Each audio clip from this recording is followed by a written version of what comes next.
aujourd'hui nous allons parler de l'adjectif et de ses degrés. Avant toute chose, je vais faire un petit rappel sur la notion d'adjectif. L'adjectif exprime une qualité ou une propriété du nom auquel il se rapporte. Et il va s'accorder en genre et en nombre avec le nom. Le genre masculin-féminin, le nombre singulier pluriel. On va retrouver des adjectifs dits épithètes. Ils sont donc dans un groupe nominal, ils sont collés entre guillemets au nom. Et il y a un accord en genre et en nombre, bien évidemment. Dans l'exemple ici, un beau fauteuil, le nom c'est fauteuil, et l'adjectif ici c'est beau, il est collé. On est dans le cas d'un adjectif épithète. Ici on voit bien qu'il y a un accord en genre et en nombre, avec deux belles chaises. Hop, si je change le nom et que je le mets au féminin pluriel, eh bien mon adjectif porte également la marque du féminin et du pluriel. Et on retrouvera aussi des adjectifs dits attributs, mais ils seront dans un groupe verbal. Et dans ce cas, ils sont séparés du nom par un verbe d'état. J'ai mis ici quelques verbes d'état, être, paraître, sembler. Ce fauteuil semble grand.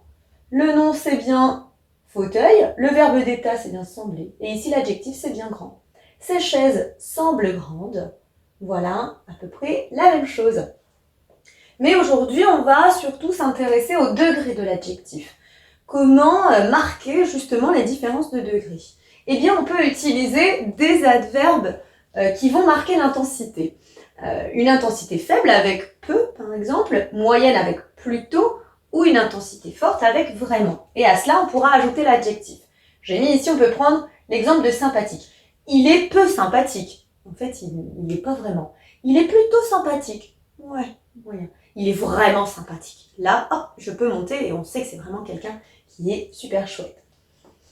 On peut également utiliser avec l'adjectif le comparatif. Il va permettre évidemment de comparer deux éléments entre eux. Je vais retrouver le comparatif d'infériorité avec moins que, celui d'égalité avec aussi que, celui de supériorité avec plus que, comme il est moins grand que, aussi grand que, plus grand que. Je fais un petit peu attention parce qu'effectivement on ne dit pas plus bon, on dit meilleur, on ne dit pas plus bien, on dit mieux.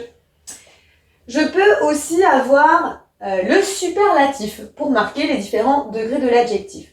Le superlatif va permettre d'évaluer les caractéristiques d'un élément dans un ensemble ou à un niveau très élevé. On va retrouver le superlatif de supériorité, le plus. Mais en fait, c'est le plus de quelque chose.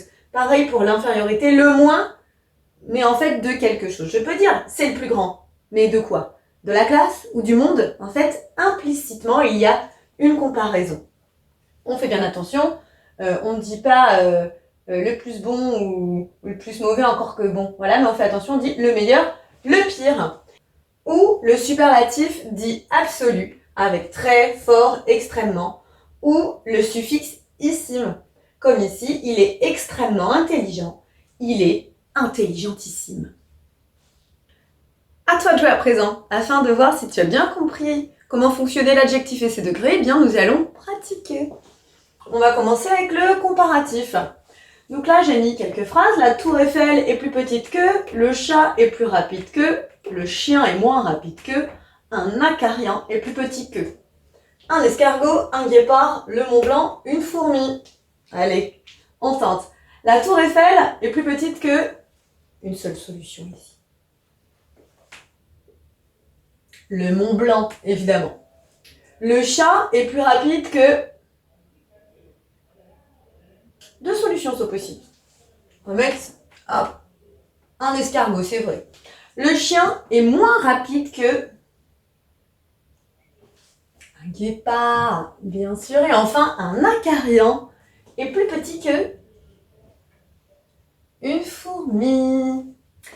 Et pour terminer, on va compléter avec les mots le meilleur, extrêmement, la plus vieille, le plus vite. Jeanne Calment était la femme de l'humanité. La plus vieille, évidemment, la plus vieille. C'est une femme qui a été pendant longtemps la doyenne de l'humanité. Elle est morte à 122 ans. Peut-être qu'aujourd'hui... avec les progrès de la médecine, il y a des gens qui décèdent plus tardivement, mais pendant longtemps, elle a été reconnue comme étant la doyenne de l'humanité. Il est susceptible, on ne peut rien lui dire. Ça, c'est fait.